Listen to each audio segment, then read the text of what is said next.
नमस्कार दोस्तों, मैं अभिषेक हेल्पिंग अभी चैनल में आपका बहुत बहुत स्वागत करता हूँ। आज मैं आपके लिए चाणक्य नीति भाग दूसरा लाया हूँ। आपने पहला भाग अगर देखा होगा तो मैंने उसमें पोस्ट किया था कुछ उनके अमूल्य विचार, और आज मैं उनके कुछ और अनमोल विचार आपके सामने में रख रहा हूँ। पहला जो है, अब वो देखिए, आप अपना धन उन्हीं को दीजिए जो उसके योग्य हो और किसी को नहीं।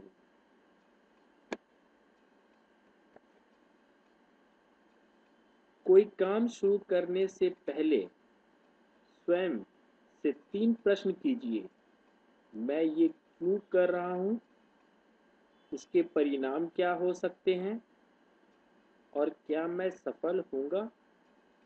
और जब गहराई से सोचने पर इन प्रश्नों के संतोषजनक उत्तर मिल जाएं, तभी आगे बढ़े।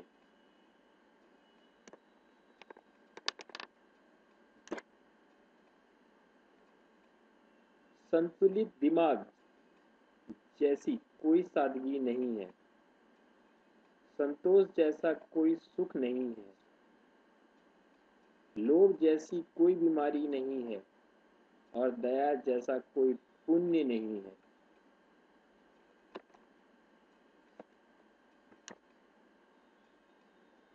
कभी भी उनसे मित्रता मत कीजिए जो आपसे कम या ज्यादा प्रतिष्ठा के हों।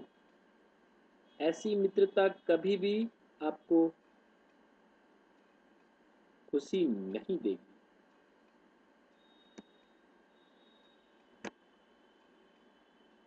जैसा कि वैश्याएं निर्धनों के साथ नहीं रहती, नागरिक कमजोर संगठन का समर्थन नहीं करते, और पक्षी उस पेड़ पर घोंसला नहीं बनाते जिस पे फल ना हो।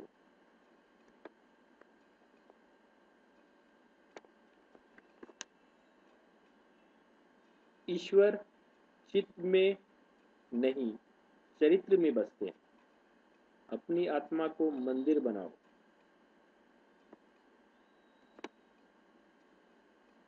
पुत्र वही है जो पिता का कहना मानता हो।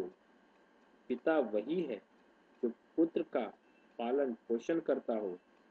मित्र वही है जिस पर विश्वास किया जा सकता है, और पत्नी वही है जिससे सुख मिले।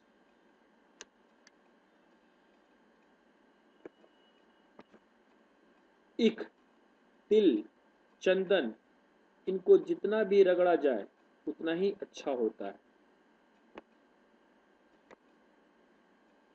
बुद्धि सदा अज्ञानता को नष्ट करती है। बुद्धिमान कभी भूखा नहीं मरता।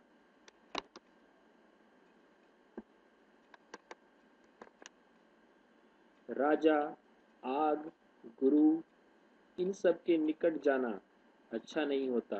इनसे दूर रहने में ही लाभ है। इससे इज्जत बनी रहती है।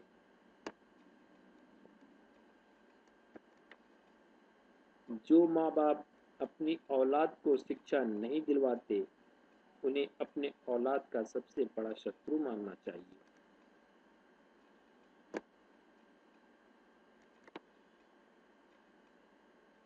असली रत्न तो केवल अनाज, पानी और ज्ञान होते हैं। इन तीनों रत्नों से बड़ा रत्न और कोई नहीं हो सकता।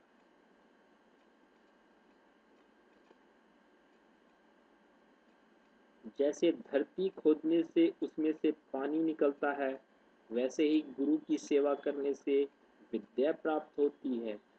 यह बात सदा याद रखे कि गुरु की सेवा के बिना इंसान कभी अच्छी शिक्षा नहीं पा सकता। पत्नी जैसी भी हो, धन जितना भी हो, भोजन जैसा भी हो, यह सब यदि समय पर मिल जाए तो सबसे अच्छा है। यह सब पा लेने के पश्चात उसे यह नहीं भूलना चाहिए कि का एक और कर्तव्य भी है, वह है विद्या प्राप्ति करना। सारस की तरह एक बुद्धिमान व्यक्ति को अपनी इंद्रियों पर नियंत्रण रखना चाहिए और अपने उद्देश्य को स्थान की जानकारी, समय और योग्यता के अनुसार प्राप्त करना चाहिए।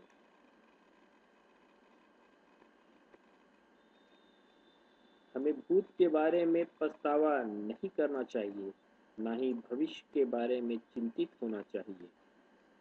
विवेकवान व्यक्ति हमेशा वर्तमान में जीते।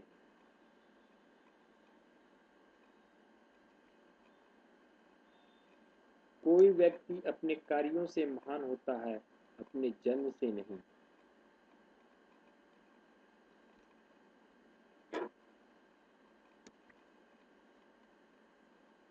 व्यक्ति अकेले पैदा होता है और अकेले मर जाता है और वो अपने अच्छे और बुरे कर्मों का फल खुद ही भुगतता है और वह अकेले ही नर्क या स्वर्ग जाता है।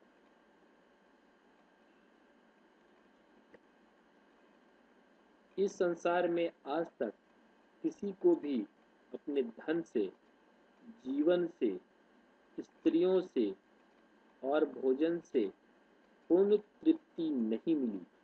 इनका जितना अधिक उपयोग किया जाता है, उतना ही उनको और पाने की कामना बढ़ जाती है, यानी इच्छा बढ़ जाती है।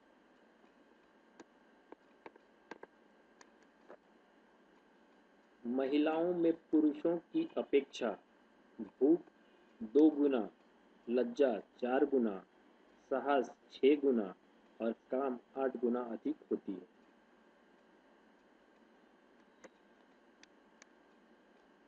हर पर्वत पर माणिक्य नहीं होते, हर हाथी के सिर पर मणि नहीं होता, सज्जन पुरुष भी हर जगह नहीं होते और हर वन में चंदन के पेड़ नहीं होते।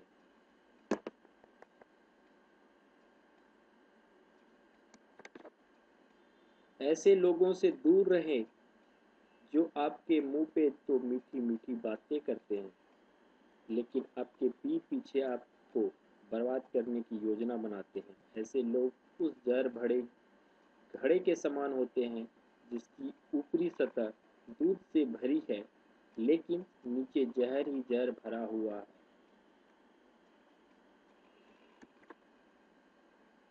सोने के साथ मिलकर चांदी भी सोने जैसी दिखाई पड़ती है, अर्थात सत्संग का प्रभाव मनुष्य पर अवश्य पड़ता है। दुष्ट स्त्री बुद्धिमान व्यक्ति के शरीर को भी निर्बल बना देती है।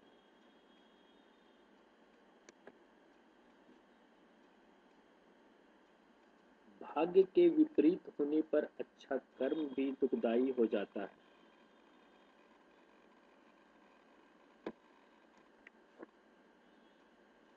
अगर हो सके तो विष से भी अमृत निकाल लेना चाहिए।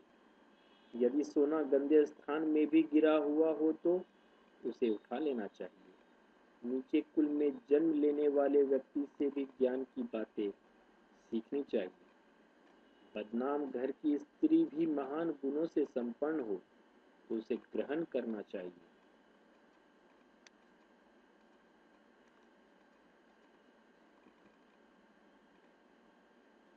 उस स्थान में निवास नहीं करना चाहिए जहां आपकी इज्जत न हो, जहां आप जीविका चलाने के लिए धन नहीं कमा सकते हैं, जहां आप कोई दोस्त आपका कोई दोस्त नहीं हो और जहां आप ज्ञान की बात नहीं सीख सकते।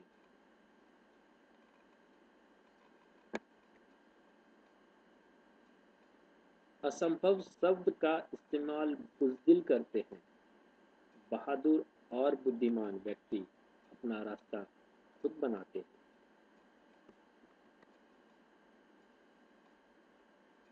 कष्टों से भी बड़ा कष्ट दूसरों के घर पर रहना है।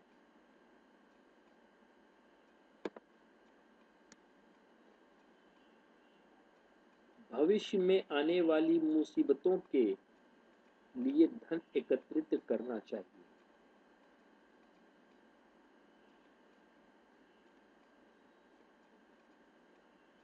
क्या पता किस्मत में लिखा हो कि कोशिश से ही मिलेगा।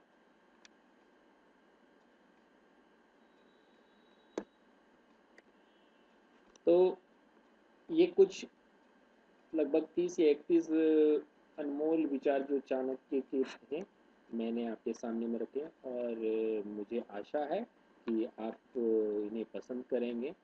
और चलिए ठीक है, तो और मैं लास्ट में बोलना चाहूँगा कि प्लीज़ रेड बटन जो है, यानी लाल बटन नीचे जो है सब्सक्राइब का, काइंडली करके आप उन्हें सब्सक्राइब कर लें उसे प्रेस करके। और सब्सक्राइब करने के बाद एक बेल बटन रहेगा उसके जस्ट बगल में, काइंडली करके उसे भी आप प्रेस करें। और फिर उसका फ़ायदा यह होगा कि अगर मैं जो भी वीडियो डालूंगा तो आपको ईमेल नोटिफिकेशन डायरेक्ट आपके ईमेल पे चला जाएगा। तो आज के लिए इतना ही काफ़ी है, और आगे मैं ऐसे वीडियोस लाता रहूँगा आप लोगों के लिए। धन्यवाद।